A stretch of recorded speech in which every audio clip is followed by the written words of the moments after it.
وہ آدمی جس میں تنہائی میں اللہ کا ذکر کیا، اللہ کو یاد کرنے بیٹھ گیا، کوئی دیکھنے والا نہیں تھا، وہ تنہا تھا، حجرے میں تھا، اپنے بند کمرے میں تھا، اپنے رب کو یاد کیا۔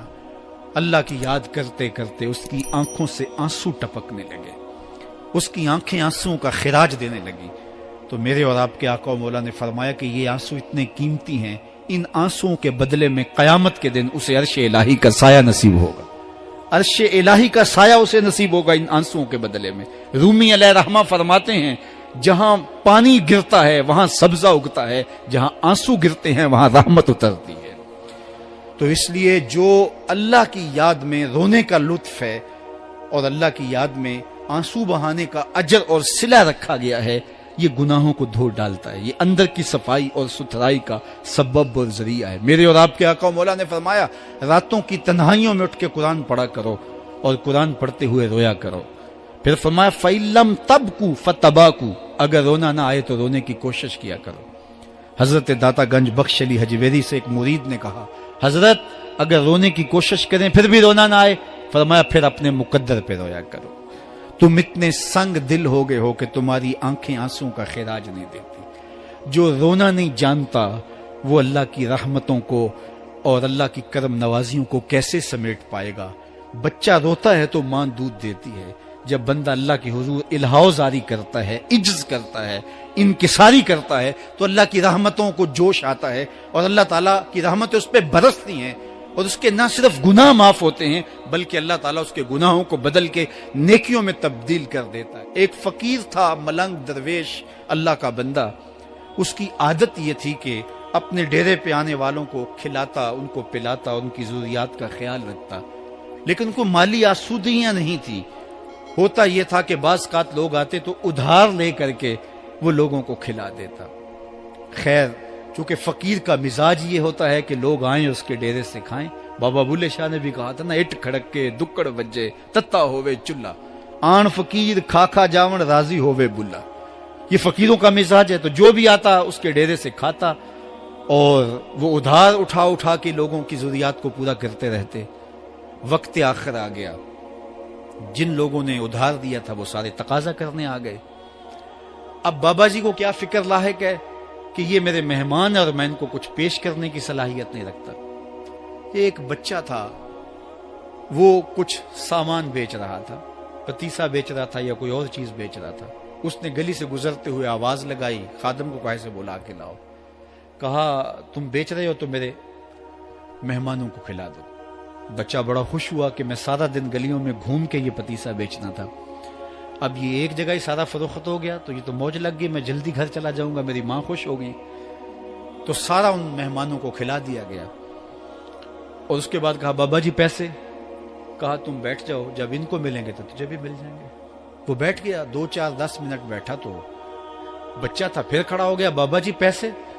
کہا جب ان کو ملیں گے تو تجھے بھی مل جائیں گے۔ پھر آدھا گھنٹہ گزرا تو پھر اس نے کہا بابا جی پیسے؟ میری ماں میرا انتظار کر رہی ہے، ہمارے گھر کا چولہا اسی سے جلتا ہے، میں یہ پیسے لے کر جاؤں گا اور میری ماں کوئی ہنڈیا خریدے گی اور ہم شام کا گھر کا کوئی سلسلہ کریں گے۔ کہا بیٹا جب ان کو ملے گا تو تجھے بھی مل جائے گا۔ بچے نے رونا شروع کر دیا، یتیم بچہ تھا، اس کا سارا آسرا یہی تھا، اس نے رونا شروع کر دیا۔ جب بچہ رویا اللہ کی رحمت کو جوش آیا، کوئی مرید نذرانہ لے کے ان بزرگوں کے پاس آ گیا اور اشرفیوں کی بھری ہوئی تھیلی پیش کی۔ وہ اتنے پیسے تھے کہ اس بچے کو بھی دیے، جتنے لوگ آئے تھے سب کا قرض چکایا، کہا جاؤ گھروں کو۔ تو سب نے کہا بابا جی ہم صبح سے بیٹھے ہوئے تھے تو یہ نذرانہ دینے والا صبح سے نہیں آیا تو اب کیسے آ گیا؟ کہا صبح سے تمہارے اندر کوئی رونے والا نہیں تھا، ایک رونے والا آیا تو باقیوں کا بھی کام بن گیا۔ بعض اوقات کسی ایک شخص کی وجہ سے باقیوں کی خطائیں بھی معاف ہوتی ہیں۔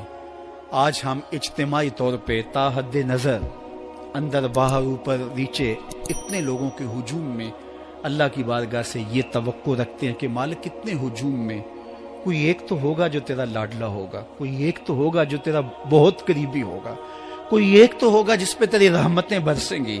تو مالک اس کے صدقے سے ہماری خطائیں بھی معاف کر دے، ہمارے گناہ بھی معاف کر دے۔ کوئی ایک رونے والی آنکھ مل گئی تو باقیوں کا بھی کام بن جائے گا. اٹھ فریدا ستیا تے میلا ویکھن جا, وت کوئی بخشیا مل جاوے تے تو ہی بخشیا جا. میرے مالک ہم سب کی خطائیں معاف کر دے, ہم سب سے درگزر فرما, اور ہم سب کے باطن کو ستھرائیاں دے دے, ہمارے اندر کو پاکیزگیاں دے دے. بہت وقت میں نے اور آپ نے صاحب گزار لیا, تیزی کے ساتھ زندگی بیت رہی ہے. میں اگر اپنے آپ کو دیکھوں تو میری زندگی کتنی بہاریں کاٹ چکی ہے. اگر آپ اپنے آپ کو دیکھیں, کوئی 60 سال, کوئی 20 سال, کوئی 25 سال, زندگی تیزی کے ساتھ گزر رہی ہے. بندہ جب سوچتا ہے کہ میں 40 سال کا ہو گیا ہوں تو آگے میری زندگی کے اگر 30 سال بھی ہیں تو 30 سال تو کافی ہیں, لیکن وہ پیچھے اگر پلٹ کے دیکھے تو 40 سال یوں گزر گئے جس طرح چٹکی بجائی جاتی ہے. جب چٹکی بجانے کے وقت میں 40 سال گزر گئے محسوس ہوتے ہیں, تو جو باقی 30 سال اگر ہوئے بھی, وہ تو گمان ہے میرا, وہ تو گمان ہے آپ کا. ہمیں تو ایک سانس کا بھی نہیں پتا.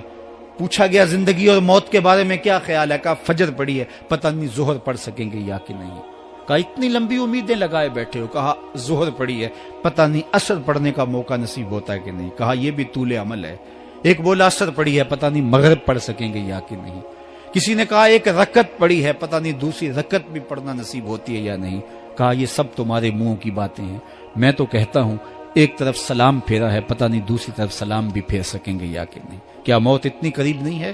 ہم نے اپنی آنکھوں کے سامنے لوگوں کو جدا ہوتے یوں نہیں دیکھا ہے. ہم کہتے ہیں اس کی خبر سنا رہے ہو موت کی, یہ تو میں نے ابھی سبزی والی دکان پہ دیکھا تھا. لیکن جب موت آتی ہے تو ایک لمحے کا تقدم اور تاخر نہیں ہوتا. تو صاحب آئیے اپنی زندگی کو اللہ اور اس کے رسول کی راہوں پہ ڈالیں. آج وقت ہے, آج موقع ہے, آج توبہ کا دروازہ کھلا ہے, کل سب کچھ نہیں ہوگا. آج اس کی رحمتیں آواز دے رہی ہیں. آج وقت ہے, وقت پر کافی ہے ایک قطرہ بھی آب خوش ہنگام کا. جل گیا جب کھیت برسا می تو پھر کس کام کا. اب آئیے سنیے, اس کائنات کے اندر ہمیں وہ خواتین ملیں گی جو پردے کے پیچھے تھی, لیکن پردے کے سامنے ماں نہیں آئی, عبد القادر جیلانی آئے.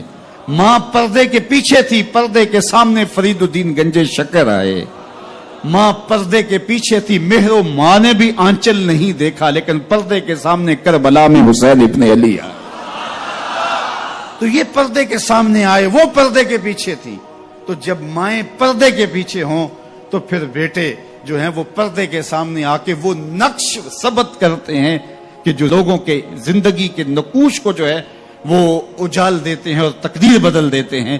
تو اس لیے ماؤں کی ذمہ داریاں گھر سنبھالنا ہے,